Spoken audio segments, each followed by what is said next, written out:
What if we told you that one group, not a solo act, not a label, but one family, helped shape the sound of soul, inspired the Beatles, and was later sampled by Ice Cube and Biggie?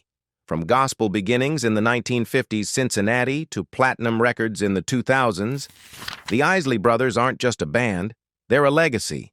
But behind the smooth harmonies and timeless grooves lies a story few truly know. Which original members are still with us today? Who did we lose along the way? And whatever happened to the brothers who once ruled Motown, built their own label from scratch, and changed the game 7 decades in a row? This is the untold truth of the most dominant soul group in American music history, the ISLEY brothers. Then and now, 2025, the band's beginning. The story of the ISLEY brothers begins in Cincinnati, Ohio, where 6 talented siblings were born into a close-knit musical household. O'Kelly Jr. arrived first on December 27, 1937, followed by Rudolph on April 1, 1939, Ronald on May 21, 1941, Vernon in 1942, then Ernie on March 7, 1952, and finally Marvin on August 18, 1953. Their father, O'Kelly Sr., originally hailed from Durham, North Carolina. A Navy veteran and former vaudeville performer, he carried both discipline and showmanship in his blood. Their mother, Sally, was from Georgia, a strong, nurturing presence. After marrying, the couple moved north and settled in Lincoln Heights, a tight-knit neighborhood just outside Cincinnati. By the time their older sons were in their teens, the family had relocated again, this time to the Blue Ash area. Faith played a central role in the ISLEY household. Every Sunday, church was non-negotiable, and it was there, in the wooden pews and under stained glass windows, that the boys' voices first came together. Their parents recognized their potential early on and encouraged them to sing in the church choir. It wasn't long before the brothers began calling themselves the ISLEY Boys, drawing inspiration from vocal powerhouses like the Dixie Hummingbirds and Billy Ward and his Dominoes. Among them, young Vernon stood out. His voice was undeniably the strongest, and it earned him a coveted spot and a win on Ted Mack's Amateur Hour, a popular TV talent show of the time. His prize, a wristwatch. But the true reward came in the form of momentum, as the group began touring churches across the eastern U.S., slowly building their reputation. Then, tragedy struck. In 1955, Vernon was just 13 years old when he was killed in a devastating hit-and-run accident while riding his bicycle through the neighborhood. His sudden death shook the family to its core. For a time, the surviving brothers considered going their separate ways, letting grief close the door on their dreams. But that would have been too easy, and it wasn't in their nature to quit. With the support and urging of their parents, the brothers regrouped, this time as a trio, and made a bold decision. They would leave gospel music behind and embrace the secular world of R&B. In 1957, Ronald stepped into the lead vocal role. That same year, with their parents' blessing, the brothers packed their bags and headed to New York City, the heart of the music industry. Back then, if you were serious about making it in music, there were only a few places to go: Memphis, Detroit, Los Angeles, and New York.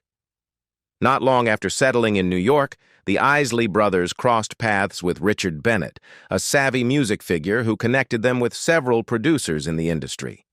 It didn't take long for the brothers to stand out. Their distinctive blend of smooth, doo-wop harmonies and powerful, gospel-infused vocals set them apart from the crowded field of aspiring acts. In those early years, they recorded a number of singles across a variety of smaller labels, including Teenage, Mark X, Gone, and Cindy. Some of their lesser-known but heartfelt early songs included The Cow Jumped Over the Moon, Don't Be Jealous, I Wanna Know, This Is the End, and My Love Was a Month Too Late. One track from this period, Baby Can't You See, began gaining traction and eventually drew attention from the major leagues. By 1959, RCA Records came calling, and the Isleys signed a deal. Though only one of their songs under RCA made it onto the charts, the brothers laid down several memorable tracks during this time, such as I'm Gonna Knock on Your Door If You Don't Come Out Tonight, How Deep Is the Ocean, and Hey, Won't You Tell Me How Much? Then came the game changer, Shout. You know you make me wanna.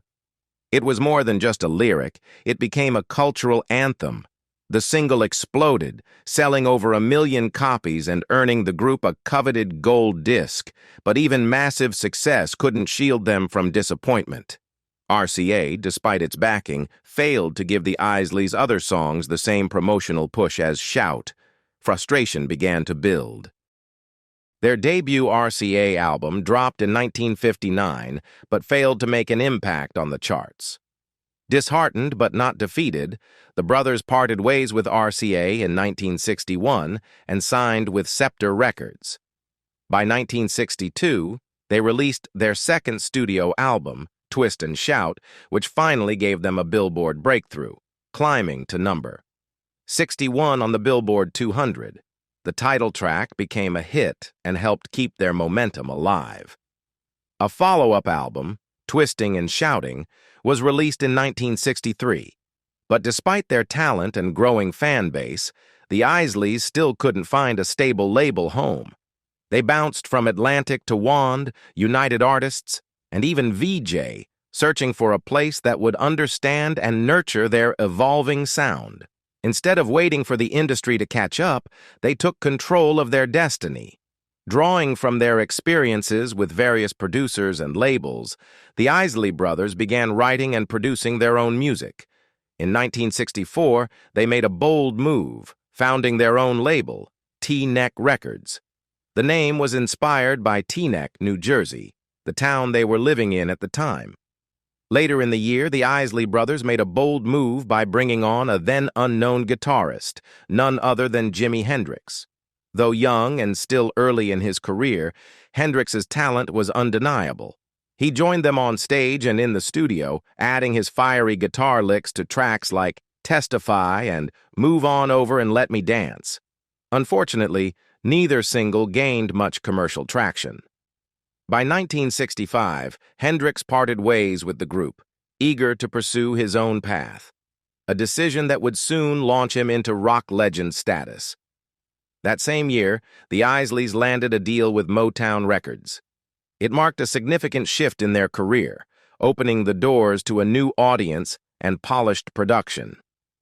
During their time with the label, they released 2 studio albums and 1 compilation. Their Motown debut, This Old Heart of Mine, became a breakthrough moment. The album climbed to number 1. 140 on the Billboard 200 reached number 1. 15 on the top R&B albums chart and performed even better overseas, peaking at number 23 in the UK. It spawned 4 standout singles: the heartfelt title track, Take Some Time Out for Love, I Guess I'll Always Love You, and Put Yourself in My Place. In 1967, they followed up with Soul on the Rocks, which included the modest hit, Got to Have You Back. Despite their respectable run at Motown, the Isleys never cracked the top 40 on the Billboard Hot 100, a key benchmark for superstardom at the label. And at Motown, without a top 10 hit, it was hard to move to the front of the line. So in 1968, they chose to walk away. They resurrected their independent label, T-Neck Records, and struck a distribution deal with Buddha Records. This time, they were calling the shots. Their first release under the revived T-Neck banner was It's Your Thing, a bold, funky anthem of independence. It marked the debut of their youngest brother, Ernie Isley, who played bass on the track. The single was a smash hit, and it brought home their very first Grammy Award. Motown, however, didn't let go easily. The label filed a lawsuit, claiming the song had been recorded while the Isleys were still under contract. But after a long legal battle, the court sided with the brothers in 1975. With their creative freedom intact, the Isleys released It's Our Thing, the first full album under the new T-Neck era. It soared to number 1. 22 on the Billboard 200, and landed at number 2 on the top R&B albums chart, firmly re-establishing the Isley Brothers as a musical force on their own terms. That same year, the Isley Brothers made history by independently headlining a sold-out concert at Yankee Stadium, a rare and remarkable feat that solidified their place as major players in the music world. In 1969, they kept the momentum going with the release of the brothers, ISLEY. The album reached number 180 on the Billboard 200 and climbed to number 20 on the R&B chart. It delivered 3 standout singles that resonated with fans: I Turned You On, Blackberries, and Was It Good to You? By 1970, the group released another album, Get Into Something, which showcased their growing creativity and funk-driven energy. The record featured several infectious tracks, including Keep On Doin', I'm Gonna Say It Again, Girls Will Be Girls, Boys Will Be Boys, and the powerful anthem, Freedom. The following year marked a turning point in the group's evolution. The Isleys officially expanded to include 2 younger brothers, Ernie and Marvin, and their brother-in-law, Chris Jasper. With this new lineup, they transitioned from a vocal group into a fully realized band. Interestingly, it was Jimi Hendrix, who had once played alongside the Isleys, who convinced Ernie to set aside the drums and pick up the guitar. That advice would shape Ernie's path and ultimately help establish him as one of the most innovative guitarists of his time. With their reimagined sound, the group began blending elements of rock, gospel, and funk in bold new ways. Their first album as a 6-man band, Givin' It Back, reflected that evolution. It peaked at number 71 on the Billboard 200 and reached number 13 on the R&B chart. The album featured 3 successful singles, Love the One You're With, Spill the Wine, and Lay Lady Lay. But the real breakthrough came in 1972 with the release of Brother, Brother, Brother. On this record, the newly added members truly stepped into the spotlight. The album soared to number 29 on the Billboard 200 and climbed to number 5 on the R&B chart, delivering 4 charting hits: Layaway, Pop That Thang, Work to Do, and It's Too Late. Shortly after this release, the group's distribution deal with Buddha Records came to an end. It was time for the next chapter, so the Isley Brothers struck a new deal with Epic Records. In 1973, the Isley Brothers reached a defining moment in their career with the release of their 11th studio album, 3+3. The title signified a new era, combining the original trio with the newer additions of Ernie, Marvin, and Chris Jasper. The album was a commercial and creative triumph, peaking at number 8 on the Billboard 200 and number 2 on the R&B chart. It would eventually be certified platinum, driven by 3 standout singles, That Lady, What It Comes Down To, and their stunning rendition of Summer Breeze. The next decade saw the Isleys at the height of their powers. Between 1974 and 1983, they released 7 albums, each selling over 1 million copies and earning platinum status. 2 additional albums achieved gold, with over 500,000 copies sold. During this golden era, the group delivered a string of unforgettable hits that helped define the sound of soul and funk. Fight the Power, For the Love of You, Drifting on a Memory, Live It Up, You Never Want to Come For Me, Don't Say Goodnight, and the sensual classic Between the Sheets. The lyric, Hey Girl, Ain't No Mystery, became etched into musical history, an anthem for a generation. But behind the success, the band began to face internal struggles. Financial pressures and creative differences started to take their toll. Tensions eventually led to a split. Ernie, Marvin, and Chris Jasper branched off to form their own group, Isley Jasper Isley. Shortly after the split, they released the album Masterpiece. Though it didn't match the commercial heights of their earlier work, it still found modest success, peaking at number 140 on the Billboard 200 and number 19 on the R&B chart. The record was released under Warner Brothers Records and marked a transitional phase in the family's musical journey. Amid these changes, the group suffered a heartbreaking loss. On March 31, 1986, the eldest brother, O'Kelly Isley, passed away at just 48 years old from a heart attack. He had been quietly battling cancer, and the toll on his health was evident, especially in his noticeably thinner appearance on the Masterpiece album cover. In the late 1980s, Ronald and Rudolph Isley teamed up with producer Angela Winbush to breathe new life into their sound. Together they released albums like Smooth Sailin' and Spend the Night, which marked a more modern, romantic turn for the group. But not long after, Rudy chose to step away from the music industry altogether. He found a new calling in ministry and left the spotlight behind. By 1990, Ronald decided to put the group on pause and explore solo opportunities. He began releasing singles under his own name, keeping his presence alive in the evolving R&B landscape. Then, in 1991, a new chapter began. Ernie and Marvin reunited with Ronald to relaunch the Isley Brothers. The trio's comeback album, Tracks of Life, arrived in 1992. It performed well, reaching number 1. 19 on the Billboard 200 and number 140 on the R&B albums chart. But it wasn't until 1995 that Ronald found himself at the center of pop culture again. Reinventing himself as Mr. Biggs, he played a suave, villainous character in the music video for R. Kelly's hit single, Down Low.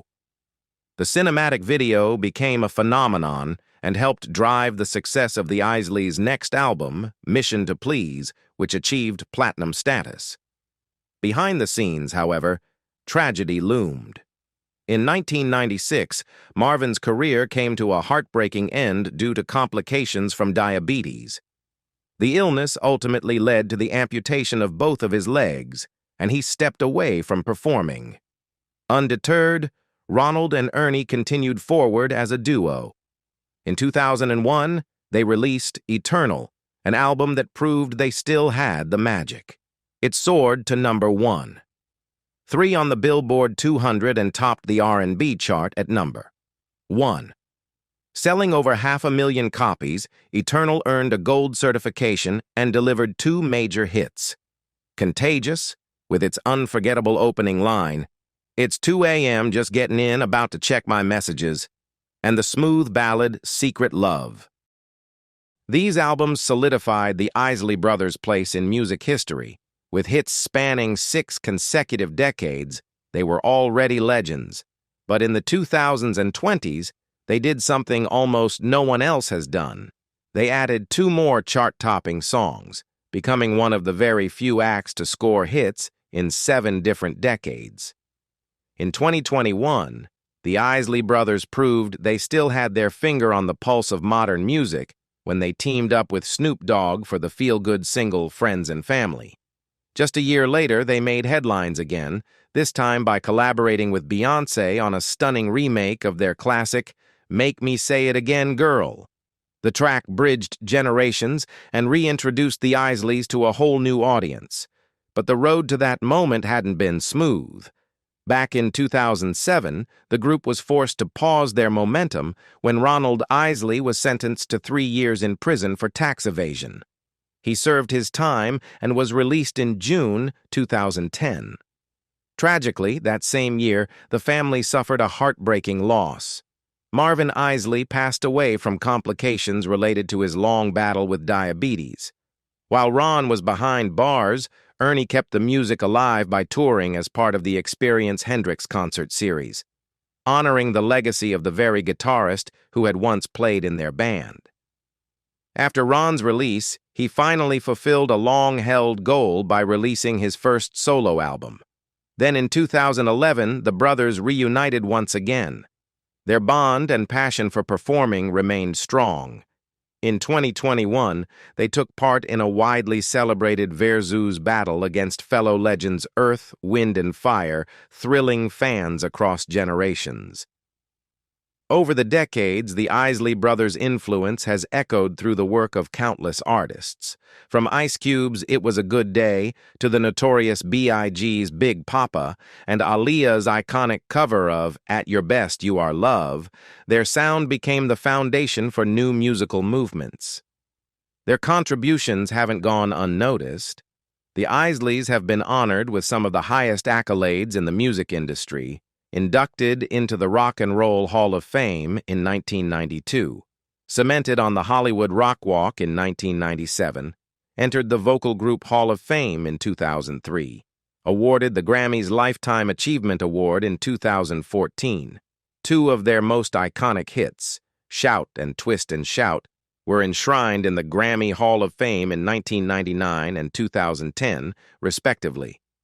Today, the Isley Brothers are rightfully recognized as one of the most influential and enduring groups in American music history.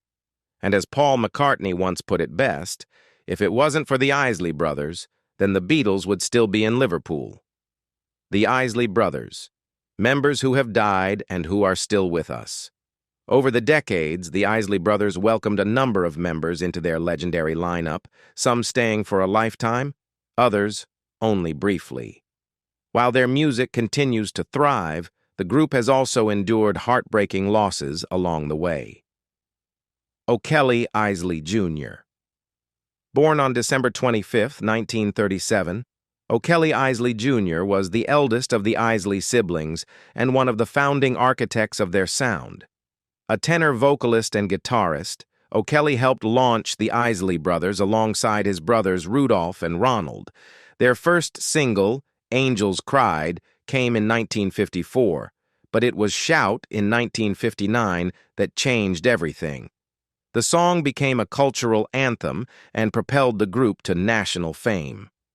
Throughout the 60s and 70s, O'Kelly remained a constant presence, contributing to hits like Twist and Shout, This Old Heart of Mine, It's Your Thing, and That Lady.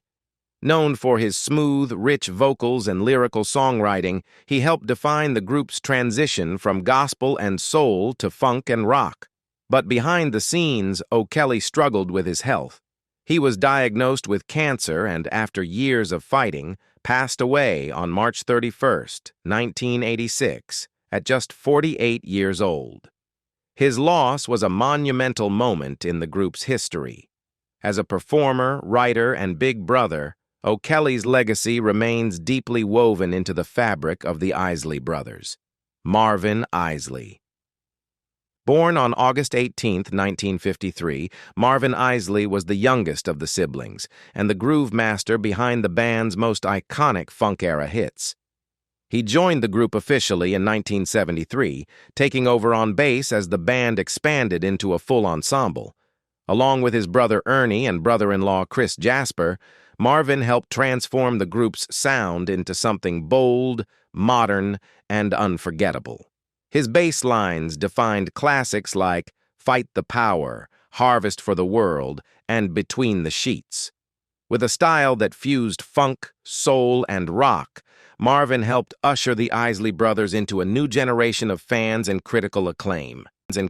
Sadly, Marvin battled diabetes for many years. By the 1990s, complications from the disease forced him to retire from touring and eventually led to the amputation of both legs.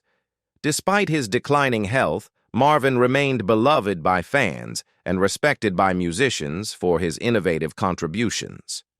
He passed away on June 6, 2010, at the age of 56. Rudolph Isley.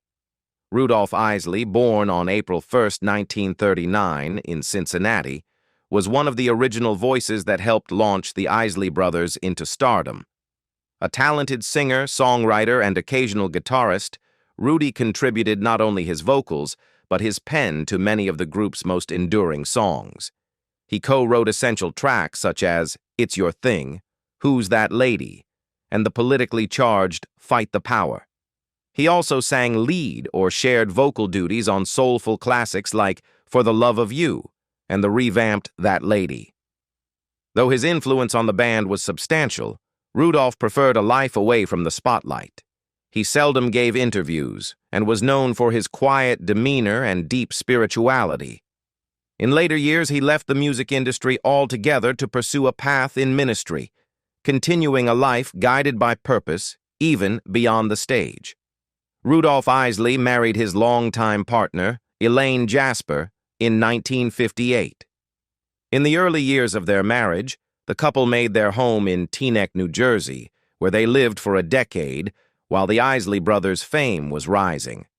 By the mid-1970s, they had relocated to Haworth, another quiet suburb in New Jersey. Eventually, Rudy and Elaine became longtime residents of Otisville, New York, embracing a more peaceful lifestyle away from the limelight. In 2013, they moved once more, this time to Olympia Fields, a suburb near Chicago, purchasing R. Kelly's former home to be closer to their children and grandchildren. On October 11, 2023, Rudolph Isley passed away at the age of 84. He died of an apparent heart attack at his home, leaving behind a profound musical legacy and a family that loved him deeply. Ronald Isley. Born on May 21, 1941 in Cincinnati, Ohio, Ronald Isley has long been the unmistakable voice and charismatic frontman of the Isley Brothers. As one of the group's founding members and its enduring soul, Ron's influence can be heard across every era of their evolution, from gospel roots to R&B, funk, and quiet storm ballads. His smooth, emotive vocals carried timeless hits like Shout, Twist and Shout, This Old Heart of Mine Is Weak for You, and the psychedelic soul masterpiece, That Lady. Beyond singing, Ron played a key role as a songwriter, penning many of the group's biggest records, including the Grammy-winning anthem It's Your Thing in 1969. Even as his brothers stepped away or passed on, Ron kept the legacy alive. He also carved out a successful solo career, most notably with the 2003 album Here I Am, Bacharach Meets Isley, a collaboration with Burt Bacharach that earned him a Grammy for Best R&B Album. To this day, at age 84, Ronald Isley remains one of the most iconic voices in R&B history. Ernie Isley. Ernie Isley, born on March 7, 1952 in Cincinnati, may have joined the Isley brothers a bit later than his older siblings, but his impact was immediate and lasting. He was only 16 when he officially became part of the band in 1969, stepping into the spotlight as their lead guitarist during a period of massive transformation. Known for his searing solos and mastery of guitar effects, Ernie helped redefine the group's sound during their groundbreaking funk and rock era. He brought raw musicality to hits like That Lady and Harvest for the World, and even wrote fan favorites like Between the Sheets. His guitar style, heavily inspired by his friendship with Jimi Hendrix, became a signature element of the band's success. After the passing of his brothers O'Kelly and Marvin, Ernie remained a steady force, continuing to record and tour alongside Ronald. He also collaborated with other musical legends like Carlos Santana and Hendrix himself during his early years. Today, at 73, Ernie is recognized as one of the most respected and influential guitarists in soul and funk history. And that's all for this video. Thank you for watching. Remember to subscribe and hit the notification button. See you on the next video. Bye.